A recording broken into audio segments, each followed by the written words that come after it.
je cautionne toujours pas la violence, quoi qu'il arrive, et d'où qu'elle vienne. Maintenant, j'ai pas plus l'impression que ce soit plus un groupe ou un autre qui casse. Il y a sûrement quelques énervés.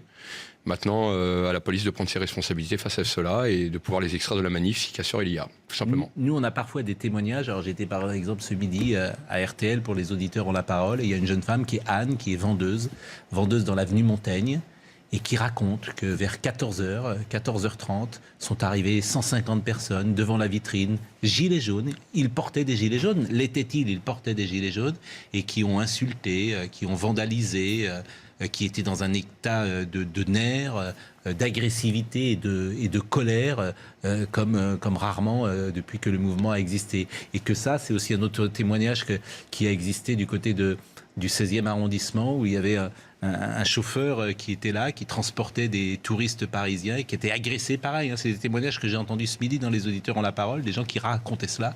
La voiture, de la même manière, qui est bougée, toujours par des gens qui sont des gilets jaunes, qui ont même voulu parfois rançonner les personnes qui étaient à l'intérieur, qui disaient on va vous fumer, ça, vous êtes des bourges. Bon. Et il y avait ce climat d'agressivité. Alors, ce sont des témoignages, je ne les ai pas vérifiés, je les ai entendus ce midi. Et moi, j'ai d'autres témoignages où ça se passe très bien. Parce que moi, par exemple, samedi, ça s'est très bien passé. J'avais que des bonnes personnes autour de moi, prévenantes, qui venaient me passer des messages, qui venaient discuter, qui venaient débattre, qui venaient échanger avec moi. Donc, si aussi on pouvait s'interroger à ça et faire une juste mesure entre le mauvais et le moins mauvais, ça pourrait aussi répartir un peu plus les choses, parce que c'est toujours ces effets de loupe médiatiques sur une personne pas contente ou une personne qui aurait éventuellement cassé, sans forcément aussi parler des choses bien. Ça, non mais la question en fait, c'est est-ce que vous... Depuis 40 ans en France, on se concentre uniquement sur ce qui va mal et non pas montrer aussi sur ce qui peut aller bien. Il y a beaucoup de commerçants qui se plaignent, par exemple. Moi, j'ai beaucoup de commerçants qui sont dans la manif, qui viennent discuter avec moi et qui se plaignent pas tant de ça non plus. Non mais la question c'est est-ce que au fond vous n'êtes pas gangréné de l'intérieur, je le répète, parce qu'il y a de moins en moins de gens et que les gens qui restent sur le terrain aujourd'hui, ils ont compris que s'il n'y avait pas de violence, on parlerait peut-être beaucoup moins des manifestations et que la seule manière de continuer d'exister le samedi, c'est la violence. Ouais, mais qui engendre la violence?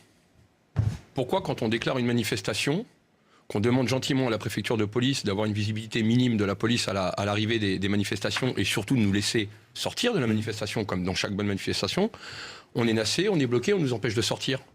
Donc ça suscite quelque part un énervement et certaines personnes sont à même de pouvoir s'énerver et rentrer dans ce schéma de violence.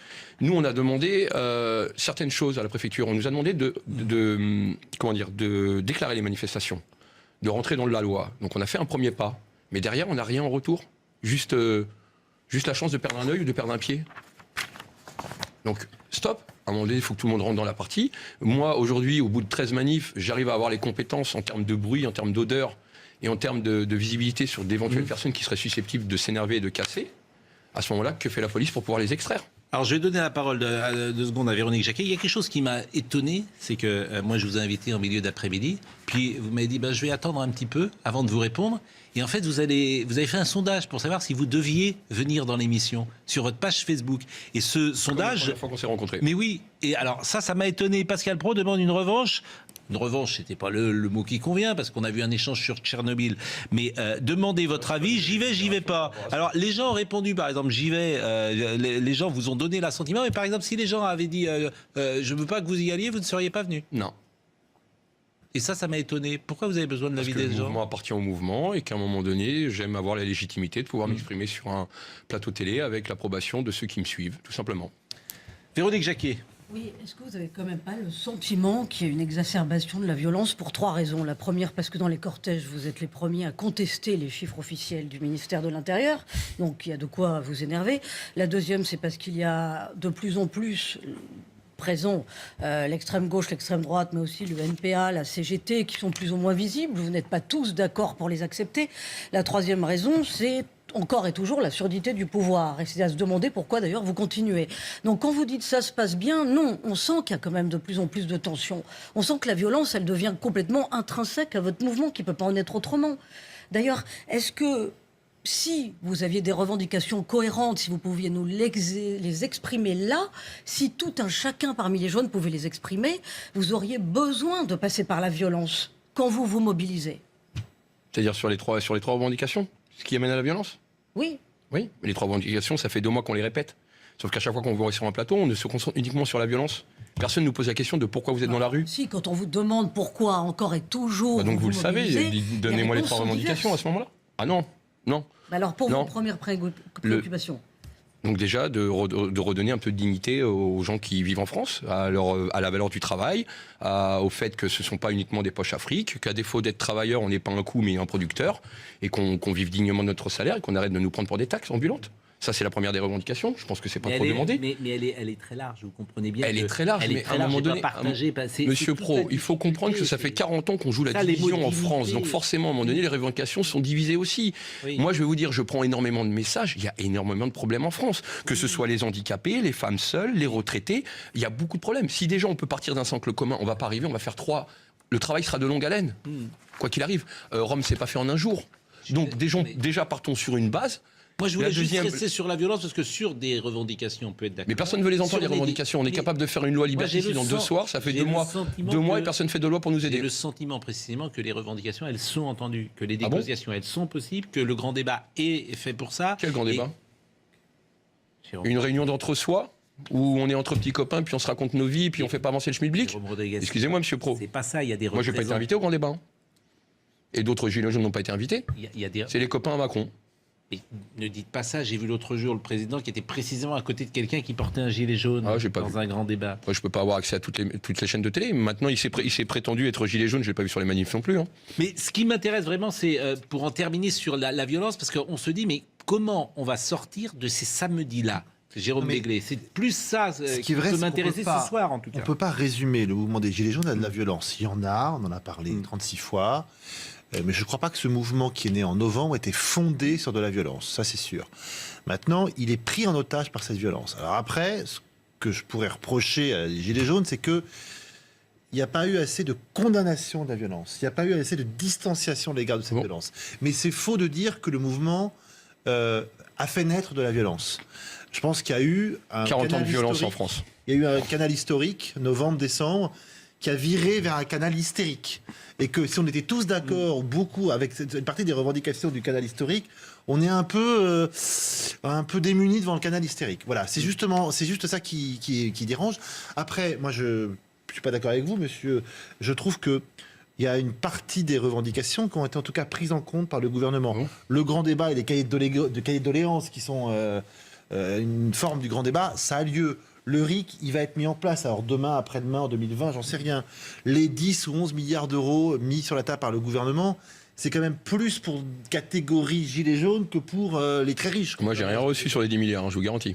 Et beaucoup de gens autour de moi n'ont rien reçu. Excusez-moi, il y a eu 3 actes Macron, 10 milliards, un faux débat et la dernière chose, un éventuel référendum pour comprendre que la France va mal. Excusez-moi, moi, la violence, elle vient quoi ? Elle vient de la part du gouvernement. J'ai été éduqué, je finis juste, monsieur Pro, j'ai été éduqué dans une école républicaine avec des cours d'éducation civique qui nous inculquent la liberté, l'égalité et la fraternité.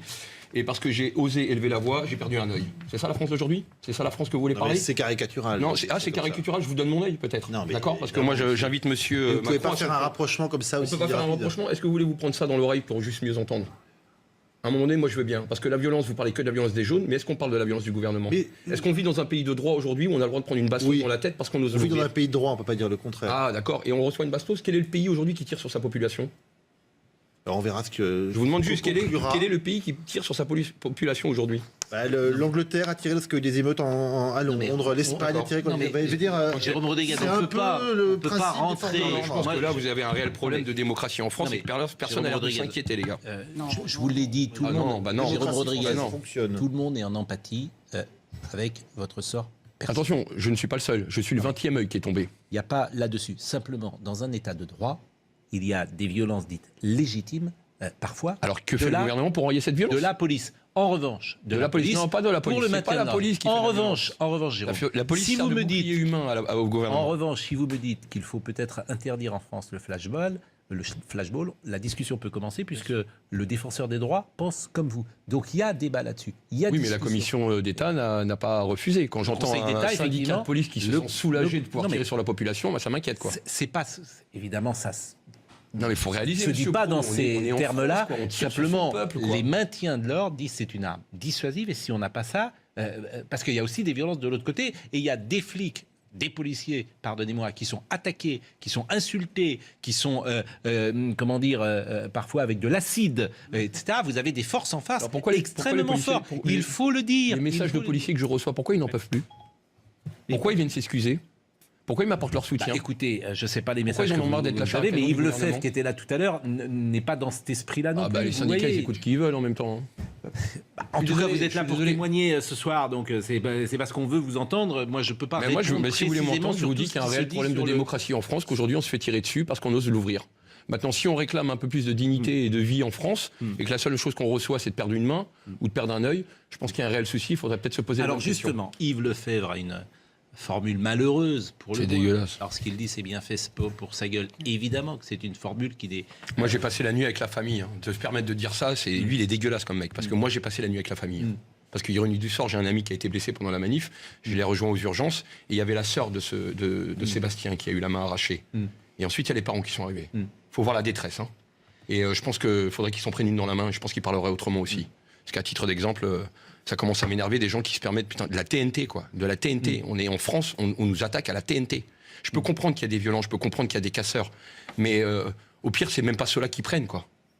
Et je comprends même pas que personne se pose la question qu'on a un réel souci. On nous attaque avec des armes de guerre. Guerre et France, moi jamais j'aurais cru mettre ces deux mots dans la même phrase dans ma vie en France. Je vous répète que les choses ne sont pas aussi caricaturales que vous le dites ou que vous l'expliquez. Mais elles là, existent. Et forcément... Elles existent, monsieur Pro. Mais Elles c'est sont là, forcément... elles sont La réelles. police répond.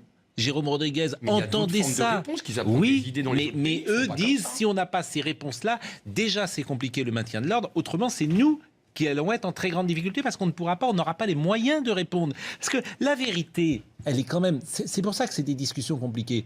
Il y a des manifs tous les jours en France. Il n'y a jamais un souci dans toutes les manifs. Il y a des manifs, il y a un problème en France avec les gilets jaunes.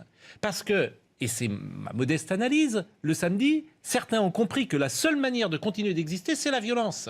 Et que si vous enlevez la violence, à ce moment-là, on ne parlera plus du mouvement. Parce qu'il y a 4000 personnes dans la rue. Il n'y a pas 4000 personnes. Je vous ai dit que vous avez un réel problème de maths. Sérieusement, il n'y a pas Mais il y 4000 avait personnes. combien de- Rien que M. Nunez, il y a 2 minutes, il vient de se contredire. Il dit des milliers de personnes devant l'Assemblée Mais nationale. ce On que est je 4000 veux à vous Paris, dire, lui, c'est dit des qu'il milliers de pourrait, personnes. il Arrêtez la pourrait n'y désinformation, avoir, monsieur Pro, mais s'il vous plaît. il n'y a pas de 4000 désinformation. personnes. Il pourrait 55 n'y minutes de avoir, cortège non-stop, c'est pas 40 000 il personnes. pourrait n'y avoir aucune violence dans une manif. Eh C'est bien, pas que la police prenne qui ses tire. responsabilités en arrêtant les casseurs avant. C'est pas la police. C'est pas des casseurs les gens dont je vous ai parlé tout à l'heure. C'est des gens qui portent un gilet jaune. Mais Moi, n'importe qui peut porter un gilet jaune. Oui, mais vous Et si, pouvez pas. si demain j'en porte pas et que je lance un caillou, je suis qui? Je vous dis Non, mais je comment vous demande, vous faites si moi j'enlève les mon gilet jaune, 150 j'enlève mon gilet personnes, jaune, je les jette un caillou, je suis 150 qui? personnes dont je vous ai parlé tout à l'heure, qui entrent dans l'avenue Montaigne, qui foncent dans une boutique de luxe, qui attaquent les Porsche, etc. Qu'est-ce que vous faites? Qu'est-ce que vous proposez pour qu'ils ne le fassent pas? Et là, on arrive à effectivement, il n'y a pas de solution. Il y a des solutions. Ou en tout cas, Il y a des en tout solutions. cas, Il y en a pas beaucoup. il y a des policiers infiltrés dans le cortège, ils sauront très bien les extraire. Il y a des policiers intégrés dans le cortège. J'ai fait partie des organisations de manif. Je suis là dans la manif, il y a des policiers en civil qui viennent me voir. Bonjour, monsieur Rodriguez. Donc déjà, moi, je suis connu. Ils viennent me dire bonjour nommément. Ils sont là au milieu du cortège. Vous n'allez pas me faire croire qu'ils n'ont pas les compétences pour... Mais alors, c'est quoi votre Alors, pourquoi ils analyse laissent faire? Et pourquoi Pourquoi moi j'ai des C'est témoignages à vous de défendre les bons et les mauvais pourquoi moi membres. j'ai des témoignages aujourd'hui de certains CRS qui me téléphonent et qui me disent que quand ils voient des casseurs se mettre en action et qu'ils ont pour ordre de ne pas intervenir. Écoutez, Pourquoi je vois des on peut photos pas vérifier ce témoignage. mais alors la prochaine fois je vais enregistrer les gens et puis je vous le ferai vérifier. Et pourquoi on voit des photos avec certains policiers, des baqueux principalement, avec des marteaux autour de la ceinture? Qu'est-ce qu'ils font avec des marteaux? Non mais monsieur, Moi j'aimerais juste comprendre quoi. on pourrait Qu'on me vous réponde au moins à reprocher cette question. de Mais on ne me pas reproche être beaucoup de capable choses, monsieur. de faire le tri entre les bons et les mauvais éléments. Écoutez, moi c'est simple. Dimanche matin où je me suis réveillé de mon opération, j'avais 2 choix. J'appelle à la guerre, vengeance, comme je l'ai entendu en montant dans le camion de pompier, ou j'appelle au pacifisme.